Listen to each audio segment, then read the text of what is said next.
full-time job, side hustles, flight training, and a relationship. In this episode, I'll share exactly how I manage all of this without burning out, plus real tips if you're thinking of starting flight lessons yourself.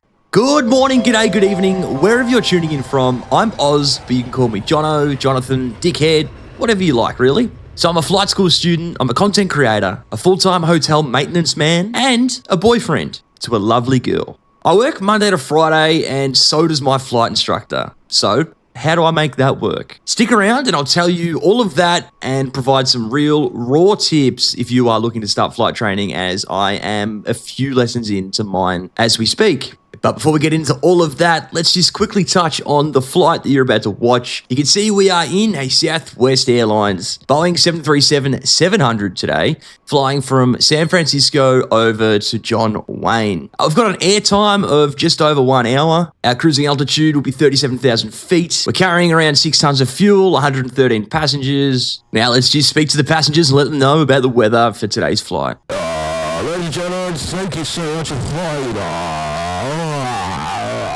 Weather. Blue skies everywhere you look.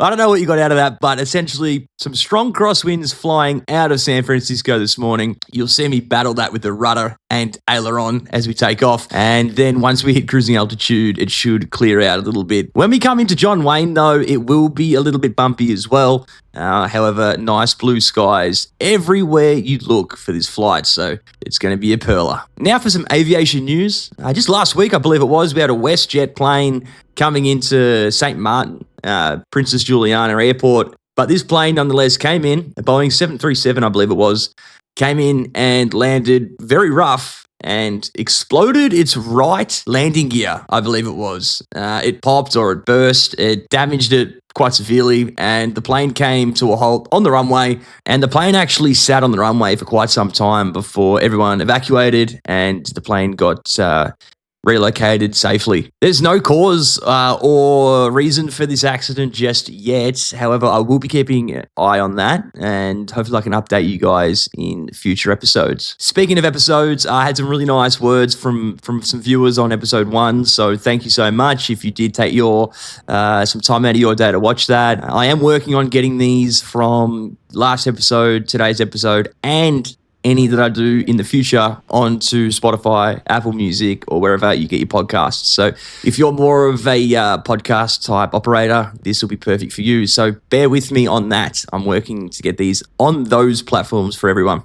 So I've mentioned that I'm actually a flight student at the moment, and I literally got back about half an hour ago from my third lesson, which was climbing and descending. Now, as I look outside the window, it is a beautiful day here in Melbourne, blue skies, not a cloud inside. However, it was so bumpy, so gusty, and it really threw me off, man. At the start of the lesson, you know, we obviously spoke about that. It was going to be pretty bumpy as we took off. My instructor, he actually wanted to do the takeoff because it was such strong crosswind takeoff, but he ended up letting me do it, which I do appreciate because obviously I need to learn. And yeah, as soon as I lifted that yoke and we pulled off the ground, far out, the wind just took us under its wing, really, and just wherever it wanted us to go. We flew up to 8,500 feet, where it got very smooth and very cold. It was about -1 or 2 degrees up there. We did a handful of different climbs and descents, so, you know, max rate of climb, max angle of climb. I did some descending, so we did like a powered descent, a gliding descent. Apart from the weather at the start of the flight that kind of threw me off, and I kind of was a bit, you know, I couldn't really concentrate. I was like, I was just solely trying to concentrate and keeping the plane on a one heading. And then I was trying to have to do, you know, get up to a certain altitude and then the power settings. And it was probably the worst lesson that I've performed in, if that makes sense.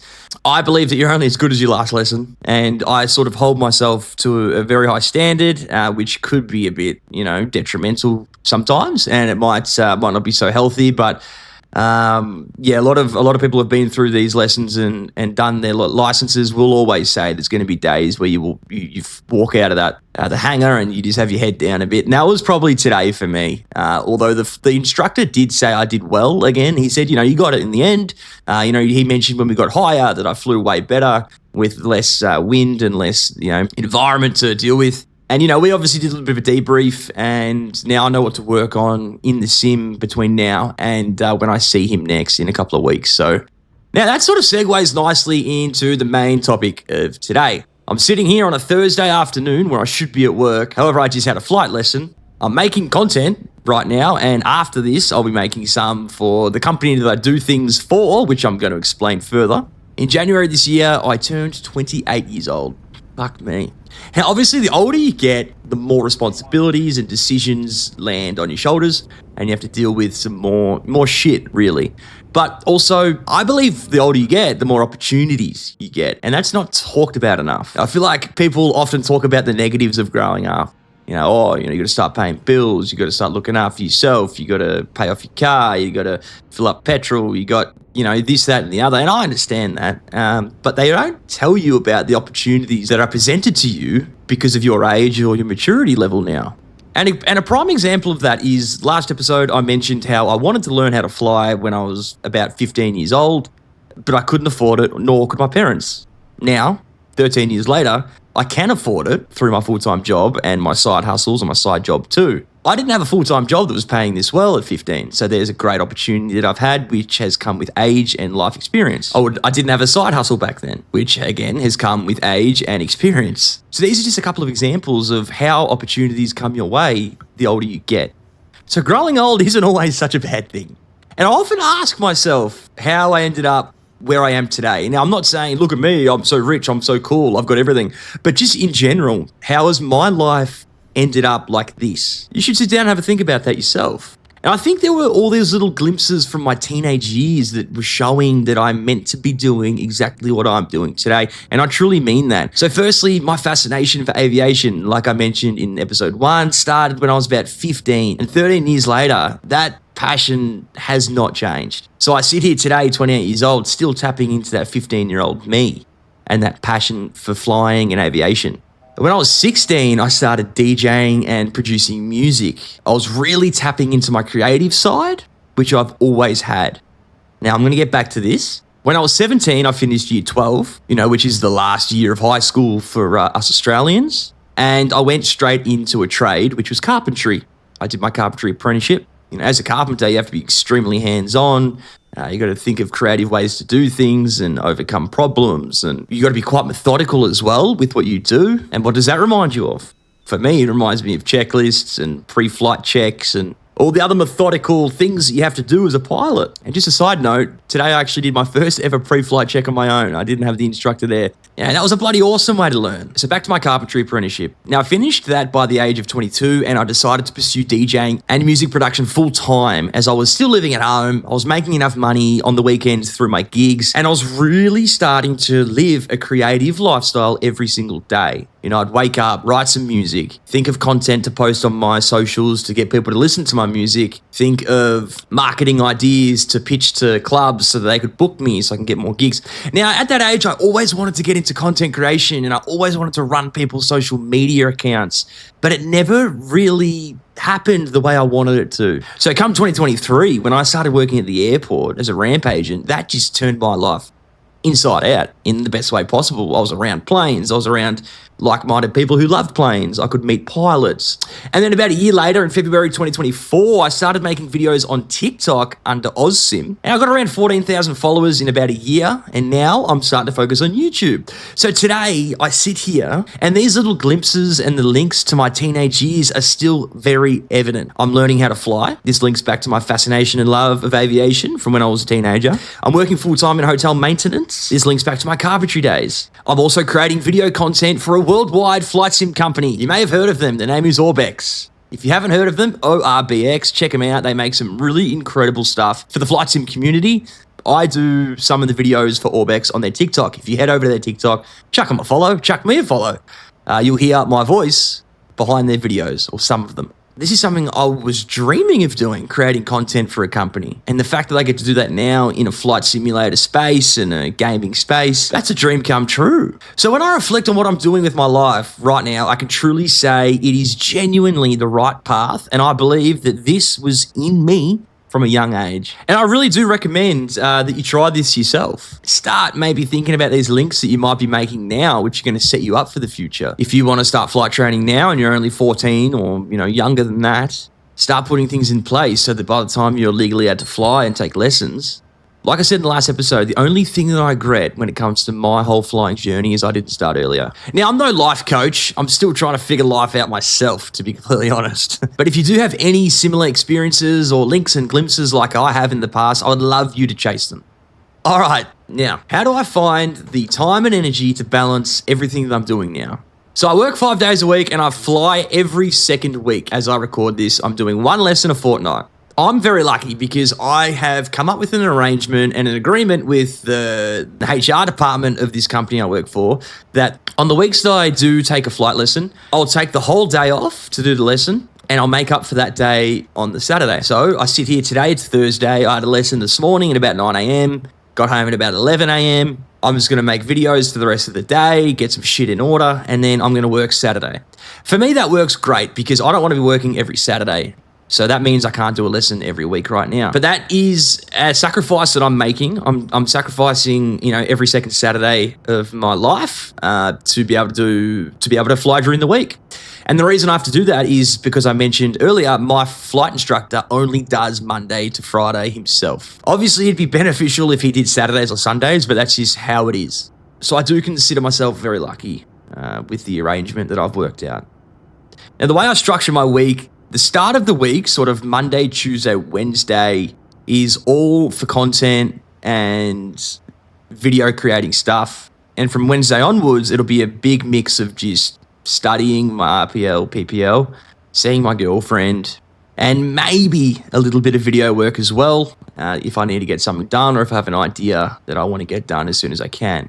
Now, when I'm studying, I'm using the Bob Tate books, very popular here in Australia. I'll do one section from start to the practice questions, and then I'll leave it, so I'm not absolutely cramming so much shit in my head and overwhelming myself. And this works out to be about an hour and 15 minutes per study session, which I find great. So, at the moment, I think I'm learning ignition and electrical systems. So I'll read that from the start of that chapter, do the test questions, and then I'll leave it. Sometimes I get super overwhelmed, and everyone does. You got so much on your plate. I use a lot of notes, a lot of reminders, a lot of calendars on my phone. This helps me stay organized, and that might sound so obvious, but we have this phone, this device in our pocket that is so powerful. If I'm driving to work or if I'm driving somewhere and I just think of an idea, I'll just be like, hey Siri, set a reminder for... Siri's actually just turned on. I'll say, set a reminder for episode 3 of Pitch and Roll. I've got this idea. Use that stuff, man. Use your phone. Use your devices. Don't rely on your memory to just memorize everything, because you won't. You can't remember everything. It's very difficult. Alrighty? So you're looking to start flight lessons. Where do you start? What do you do?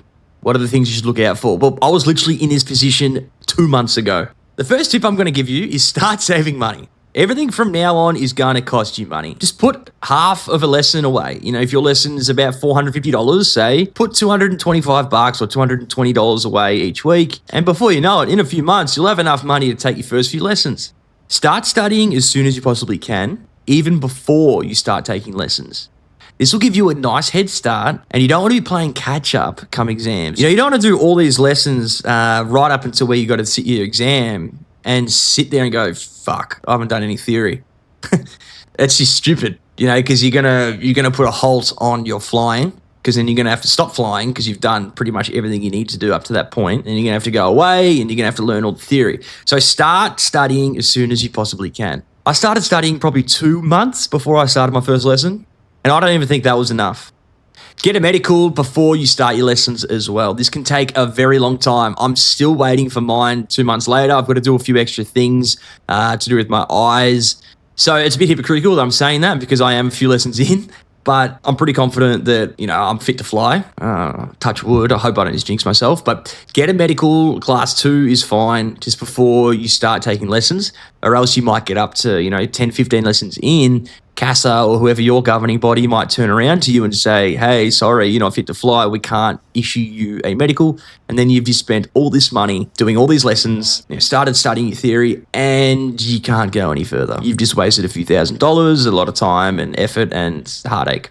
You've got your medical, you started studying, you saved up some money. Now you need to decide on a flight school. Take your time deciding on what school that you want to go to, but don't let it overwhelm you to the point where you don't start. There's got to become a point where you go, okay, look, I've been thinking about this for months. Now it's time to decide, or you won't ever start. You're always going to be pushing it away. I was weighing up between, I think, 3 different schools. One of them was at Essendon Airport, which is Melbourne's second largest, I believe, and obviously is around the corner from Melbourne International. I was weighing up Moorabbin Airport, which is about an hour drive away, full of trainee pilots, great reputation out there. So I was weighing up between 2 great options at the time. Now, I went and bought my theory books off a young bloke on Facebook Marketplace, and he actually told me about his instructor and the school that he went to, and he couldn't speak any more highly of his instructor in that school if he tried. Now, I reckon there was a reason I was meant to meet this guy and get my theory books off of him. I could have gone to anyone. There's so many people selling the exact same theory books on Marketplace, but I chose him. And when we met up and I went to his front door and he handed me the book, we stood there and spoke for about 15, 20 minutes just about flying in the school that he went to and the recommendations he has. And I am so thankful for that guy's time. And I think I ended up getting him on Facebook, and we're going to keep in touch. Again, the older you get, the more opportunities arise. And this was definitely one of those opportunities. I messaged him later that day and I said, who was that contact that you recommended for an instructor? And he told me the school and he sent me the instructor's number. Right, beautiful. So now I've got 3 schools that I'm trying to decide between. Essendon, Moorabbin, and this one. I messaged his instructor on a Monday afternoon. Was like, g'day, mate.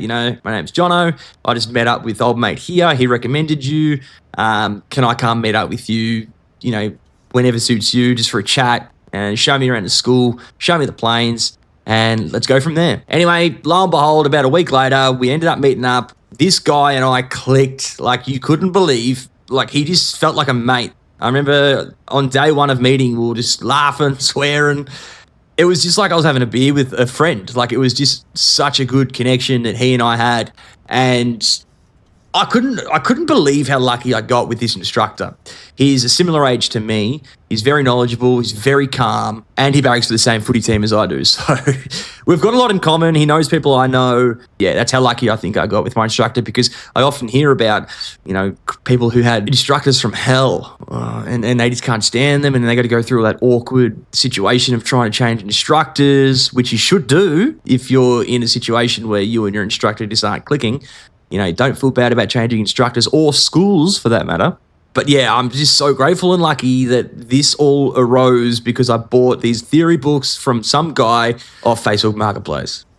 So my advice is don't rush into picking a school. Imagine I picked one of those schools that I was thinking of going to before I met this instructor, and I just thought, fuck it, I'm sick of waiting, let's just go. So don't rush in picking a school, but like I said, there's got to be a point where you go, okay, it's time to decide. Now, when you've got a couple of schools in mind, research, look up on Reddit, the pros and cons. Do they have enough planes? Do they have enough instructors? Do they have enough money? Does it look like a school that is run well? All those little things, what do the facilities look like? What facilities do they even have? And just keep in mind, sometimes the cheapest isn't always the best, and sometimes the best isn't always the most expensive. Don't look at a school and go, they've got a Cessna 172 that's $450 an hour. I've got another school here who have a Cessna 172, but that's only $380 an hour. There's probably a good reason why they got different prices. It might come down to the instructor's experience level. Maybe it's just the age and the quality of the planes themselves might be far different. Another thing I recommend doing is, emailing or calling the schools and organising a meeting with an instructor and just getting a feel for that place. I mean, this is where you're going to be spending a lot of time, a lot of money. You've got to make sure that this is the right decision. All right, so I had 2 really strong options for a flight school. But why did I choose the one that I did? Well, obviously the recommendation from the Marketplace guy was a big thing. Obviously, I clicked very well with the instructor. I learned that they just bought a whole new fleet of Cessna 172s with Garmin 1000s. So I thought, well, they must be doing okay. You know, if they're spending money on their fleet, they're looking after their fleet, they're looking after their students. And obviously that means I'm learning in a Cessna 172 with G1000s. Like, how cool is that? The school I'm at is an uncontrolled airspace, so you get to fly quicker. You get more time to learn in the sky. If I was to go to Essendon, which is obviously right next to Melbourne Airport, Essendon is a controlled airspace, so you're going to have to listen to air traffic control, do what they say, and where I am, you can literally do your pre-flight, run up, take off, get out of there, and just start flying around, you know, the massive training areas that they've got out that way. Another reason I chose this school is it's about a 45-minute drive from my house, about 35 minutes from my girlfriend, so anything under an hour is a bonus, I say. And last but not least, I knew a couple of students who actually went there, a couple of past students who got their licenses there. Like, surely it's okay. So they're the main reasons I chose the school that I did. All right, now back to you, my legendary listeners. You found a school and you've just started. Here are some more tips once you've started. Try and fly once a week if you can. Now, I might sound like a bit of a hypocrite saying that because I am doing once a fortnight. That's going off the advice of my instructor, who's saying I'm flying well enough to be able to do once a fortnight for now. If you can't do weekly and you do have Flight Simulator or X-Plane or something else, try and recreate the lessons on that simulator between the lessons that you do in real life, just so you can stay up to speed. It's so handy to, I guess, chair fly at home in between lessons. Something I started doing after every lesson is writing a little journal. So I jot down what I did right, what I think I need to improve, what the instructor said to me. Now, I've never, ever, ever, ever been a journal guy. You know, I always watch those people online saying, I wake up every day at 3 a.m. and I write my journal. It's like, fuck off. I'm sleeping at 3 a.m. and you're not getting me up to write shit. But what I'm finding by writing in a journal after every lesson is that I can reflect on those journal entries before my next lesson, if that makes sense. So, for example, straight and level flight, I did that on the 2nd of the 9th, 2025, so the 2nd of September. I wrote down my checklists went quicker, takeoff was a little sloppy, my trimming of the aircraft got better, but it will need some work. You know, it's about 10 dot points. Sit down for 5 minutes and just put in how you went and how you felt after your lesson and what you should do better next time. And last but not least, don't rush if you don't have to. I mean, in my situation, I don't have to get a PPL by a certain time. I mean, obviously, I wouldn't mind getting it as soon as I can. But if it's going to take a year and a half, 2 years to get a PPL, that's fine with me. I'm not here to rush this. And I don't think it's healthy if you do want to rush through this. There's a lot to learn. There's a lot to get your head around. Take your time. Don't rush if you don't have to. Just pace yourself, because at the end of the day, you're going to end up where you're going to end up. I just want you to know, if you're listening to this, if I can somehow manage doing this flight training stuff along with, you know, everything else that I do in my life, then you can too. There's always a way if you want there to be. You got to make some sacrifices. You might have to change your mindset and your lifestyle to make it happen. That's something I'm having to do right now, is shift my lifestyle a little bit. But I want this to happen. I want to get really good at this. I want to succeed. But yeah, if I can do this, I promise you, so can you. Alrighty, so there's a few tips for yourself if you are looking at starting flight training. If you have any questions, please do drop them in the comments below. I'll do my best to answer them. Like I said, I'm only about 3 or 4 lessons in to my training, so I'm not a captain of a 737. I've got a lot of time ahead of me, but I have just gone through some of the hardest stuff, which is starting. And I think it's time to check in with the pilot. Ladies and gentlemen, welcome to John Wayne Airport, where the weather is... sorry about that rough landing. I learned to fly on PTFS. All right, thank you so much for flying with me today. I hope you got something out of this video. Please consider subscribing to me if you enjoyed this, and I'll see you on the next episode. Happy flying.